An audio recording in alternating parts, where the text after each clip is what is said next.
Hi hello ಎಲ್ಲರಿಗೂ ನಮಸ್ಕಾರ. ಇದು ನಿಮ್ಮ ಪ್ರೀತಿಯ ರಾಜೇಶ್ವರಿ. ನಾನಿವತ್ತು ಒಂದು ಸೂಪರ್ ಆಗಿರುವಂಥ ಹಾಗೆ ತುಂಬ ಕ್ವಿಕ್ ಆಗಿ ಮಾಡ್ಕೊಳ್ಳುವಂಥ ಟೊಮೆಟೊ ಸಾಂಬಾರನ್ನ ತೋರಿಸೋದಕ್ಕೆ ಅಂತ ಬಂದಿದ್ದೀನಿ. ಸೊ ಇದನ್ನು ಮಾಡ್ಕೊಳ್ಳೋದು ತುಂಬಾನೇ ಸುಲಭ. ಮನೆಯಲ್ಲಿ ಯಾವುದೇ ರೀತಿಯಾದಂಥ ತರಕಾರಿ ಇಲ್ಲದೆ ಇದ್ದಾಗ ತಲೆನೇ ಕೆಡಿಸ್ಕೊಳ್ಳೋದೇ ಬೇಡ. 2 ಟೊಮೆಟೊ ಇದ್ದರೆ ಸಾಕು. ಇದನ್ನ ಆರಾಮಾಗಿ ಮಾಡ್ಕೋಬೋದು. ಹಾಗೆ ಮನೆಗೆ ಯಾರಾದರೂ ಗೆಸ್ಟ್‌ಗಳು ಅಥವಾ ರಿಲೇಟಿವ್ಸ್ ಯಾರಾದರೂ ಸಡನ್ ಆಗಿ ಬಂದಾಗ ಏನು ಮಾಡಬೇಕು ಅಂತ ತಲೆ ಹೊಡೆದೇ ಇದ್ದಾಗ ಈ ಒಂದು ಸಾಂಬಾರನ್ನ ತುಂಬ ಕ್ವಿಕ್ ಆಗಿ ತುಂಬ ಬೇಗ ಮಾಡ್ಕೋಬೋದು. ತುಂಬಾನೇ ಈಸಿ ಮಾಡ್ಕೊಳ್ಳೋದು. ಸೊ ನಾನು ಕೂಡ ಅದನ್ನ ತೋರಿಸ್ಕೊಡ್ತೀನಿ. ಸೊ ಇನ್ನೂ ಯಾರೆಲ್ಲ ನನ್ನ ಚಾನಲ್‌ನ ಸಬ್ಸ್ಕ್ರೈಬ್ ಮಾಡ್ಕೊಳ್ದೆ ನೋಡ್ತಾ ಇದ್ದೀರಾ ಬೇಗ ಬೇಗ ಹೋಗಿ ಸಬ್ಸ್ಕ್ರೈಬ್ ಮಾಡ್ಕೊಳ್ಳಿ. ಹಾಗೆ ಪಕ್ಕದಲ್ಲಿ ಇರುವಂತಹ ಬೆಲ್ ಬಟನ್ ಕೂಡ ಕ್ಲಿಕ್ ಮಾಡಿ. ಸೊ ನೀವೇ ಆ ರೀತಿ ಮಾಡೋದ್ರಿಂದ ನನಗೆ ಒಂದು ಮೋಟಿವೇಶನ್ ಅಂತ ಸಿಗುತ್ತೆ. ಸೊ ಇನ್ನೂ ಹೆಚ್ಚು ಹೆಚ್ಚು ವಿಡಿಯೋಸ್ ಮಾಡೋದಕ್ಕೆ ನನಗೆ ಸೂಪರ್ ಆಗಿರುವಂಥ ಮೋಟಿವೇಶನ್ ಸಿಗುತ್ತೆ. ಸೊ ಬನ್ನಿ ಇವಾಗ ವಿಡಿಯೋನ ಶುರು ಮಾಡೋಣ.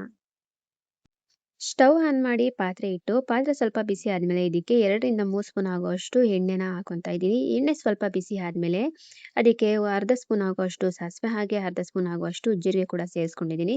ಸಾಸಿವೆ ಸ್ವಲ್ಪ ಸಿಡಿದ ಮೇಲೆ ಸ್ವಲ್ಪ ಹಸಿ ಕರಿಬೇವನ್ನ ಸೇರಿಸ್ಕೊಂಡಿದ್ದೀನಿ. ಕರಿಬೇವನ್ನ ಹಾಕಬೇಕಾದ್ರೆ ಸ್ವಲ್ಪ ದೂರ ನಿಂತ್ಕೊಂಡು ಹಾಕಿ, ಯಾಕಂದರೆ ಎಣ್ಣೆ ಸ್ವಲ್ಪ ಮುಖಕ್ಕೆ ಸಿಡಿಯುತ್ತೆ. ಹಾಗಾಗಿ ಅದಾದ್ಮೇಲೆ 2 ಮೀಡಿಯಂ ಸೈಜ್ ಈರುಳ್ಳಿನ ಸಣ್ಣದಾಗಿ ಕಟ್ ಮಾಡಿ ಸೇರಿಸ್ಕೊಂತಿದ್ದೀನಿ.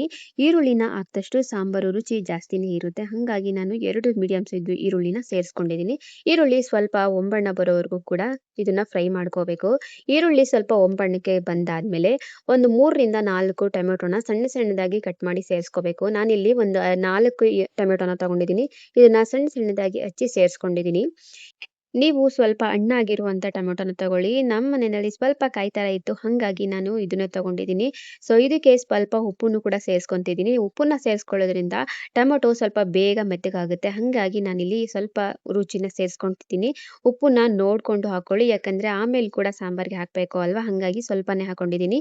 ನಾನಿಲ್ಲಿ 1/4 ಸ್ಪೂನ್ ಆಗೋಷ್ಟು ಮಾತ್ರ ಉಪ್ಪನ್ನ ಸೇರಿಸ್ಕೊಂಡು ಟೊಮೆಟೊನ ಸ್ವಲ್ಪ ಚೆನ್ನಾಗಿ ಫ್ರೈ ಮಾಡ್ಕೋಬೇಕು. ಸುಮಾರು ಒಂದು 5ರಿಂದ 10 ನಿಮಿಷಗಳ ಕಾಲ ಆದ್ರೂ ಟೈಮ್ ತಗೊಂಡು ಇದನ್ನ ನಿಧಾನಕ್ಕೆ ಲೋ ಫ್ಲೇಮ್‌ನಲ್ಲಿ ಇಟ್ಕೊಂಡೆ ಟೊಮೆಟೊನ ಬೇಯಿಸ್ಕೊಳ್ಳಿ. ಟೊಮೆಟೊ ಪೂರ್ತಿಯಾಗಿ ಮೆತ್ತಗಾಗಬೇಕು, ಅಲ್ಲಿವರೆಗೂ ಕೂಡ ಚೆನ್ನಾಗಿ ಬೇಯಿಸ್ಕೋಬೇಕು. ನಾನಿಲ್ಲಿ ಸ್ವಲ್ಪ ಕಾಯಿ ಥರ ತಗೊಂಡಿರೋದ್ರಿಂದ ಅದು ಸ್ವಲ್ಪ ಬೇಗ ಬೆಂದಿಲ್ಲ, ಹಾಗಾಗಿ ಸ್ವಲ್ಪ ಟೈಮ್ ಹಿಡಿತಾ ಇತ್ತು. ಹಾಗಾಗಿ ನಾನು ಇದನ್ನ ನಿಧಾನಕ್ಕೆ ಬೇಯಿಸ್ಕೊಳ್ಳೋಣ ಅಂತ ಅಂದ್ಕೊಂಡು ನಿಧಾನಕ್ಕೆ ಬೇಯಿಸ್ಕೊತಿದ್ದೀನಿ.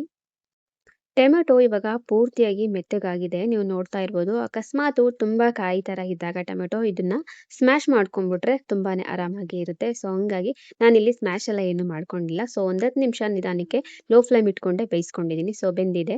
ನಾನು ಇವಾಗ ಇದಕ್ಕೆ 1/4 ಸ್ಪೂನ್ ಆಗುವಷ್ಟು ಅರಿಶಿನ ಹಾಗೆ ಸಾಂಬಾರಿಗೆ ಎಷ್ಟು ಸಾಂಬಾರು ಪುಡಿ ಬೇಕೋ ಅಷ್ಟು ಸಾಂಬಾರು ಪುಡಿನ ಸೇರಿಸ್ಕೊತಿದ್ದೀನಿ. ನಾನಿಲ್ಲಿ 1/4 ಸ್ಪೂನ್ ಆಗುವಷ್ಟು ಸಾಂಬಾರು ಪುಡಿನ ಸೇರಿಸ್ಕೊಂಡಿದ್ದೀನಿ. ಹಾಗೆ ರುಚಿಗೆ ಎಷ್ಟು ಬೇಕೋ ಅಷ್ಟು ಉಪ್ಪನ್ನು ಕೂಡ ಸೇರಿಸ್ಕೊಂಡಿದ್ದೀನಿ. ನಾವು ಆವಾಗಲೇ ಹಾಕಿದ್ವಿ ಅಲ್ವ ಉಪ್ಪನ್ನ, ಹಾಗಾಗಿ ಈಗ ನೋಡಿ ಹಾಕೊಳ್ಳಿ. ಕೊನೆಯಲ್ಲಿ ಸ್ವಲ್ಪ ನಿಂಬೆಹಣ್ಣಿನ ಗಾತ್ರದ ಹುಣಸೆ ಹಣ್ಣಿನ ನೆನೆಸ್ಕಿಟ್ಕೊಂಡು ಹುಳಿನ ಕೂಡ ಸೇರಿಸ್ಕೊಂತಿದ್ದೀನಿ.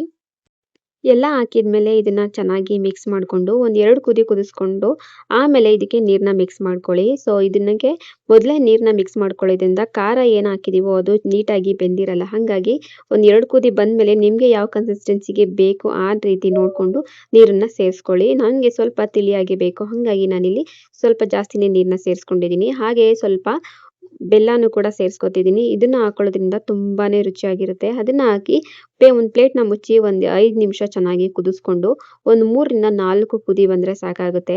ಸೊ ಇದು ಸಾಂಬಾರು ಇವಾಗ ರೆಡಿ ಆಗಿದೆ. ಇದಕ್ಕೆ ಕೊನೆಯಲ್ಲಿ ಸ್ವಲ್ಪ ಕಾಯಿ ತುರಿನ ಸೇರಿಸ್ಕೊತಿದ್ದೀನಿ. ಸೊ ಸ್ವಲ್ಪ ಕಾಯಿ ತುರಿನ ಹಾಕೋದ್ರಿಂದ ತುಂಬಾನೇ ಚೆನ್ನಾಗಿರುತ್ತೆ ಸಾಂಬಾರು. ಹಾಗೆ ಕೊನೆಯಲ್ಲಿ ಸ್ವಲ್ಪ ಕೊತ್ತಂಬರಿ ಸೊಪ್ಪನ್ನು ಕೂಡ ಸೇರಿಸ್ಕೊತಿದ್ದೀನಿ. ಇದು ಡೆಕೋರೇಷನ್ ಪರ್ಪಸ್‌ಗೆ ಅಂತ. ಸೊ ತುಂಬಾನೇ ಚೆನ್ನಾಗಿರುತ್ತೆ ಸಾಂಬಾರ್‌ಗೆ. ಯಾವುದೇ ಸಾಂಬಾರು ಆಗಿರ್ಬೋದು ಕೊತ್ತಂಬರಿ ಸೊಪ್ಪು ಹಾಕೋದ್ರಿಂದ ಕಂಪ್ಲೀಟೇ ಆಗಿರಲ್ಲ.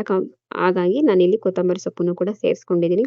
ಸೊ ಇವಾಗ ಇದು ಮತ್ತೆ ಒಂದು ಕುದಿ ಬಂದರೆ ತುಂಬಾನೇ ಚೆನ್ನಾಗಿರುವಂಥ ಟೊಮೆಟೊ ಸಾಂಬಾರು ತುಂಬ ಸಿಂಪಲ್ ಆಗಿರುವಂಥ ಸಾಂಬಾರು ರೆಡಿ ಆಗೋಗ್ಬಿಡುತ್ತೆ.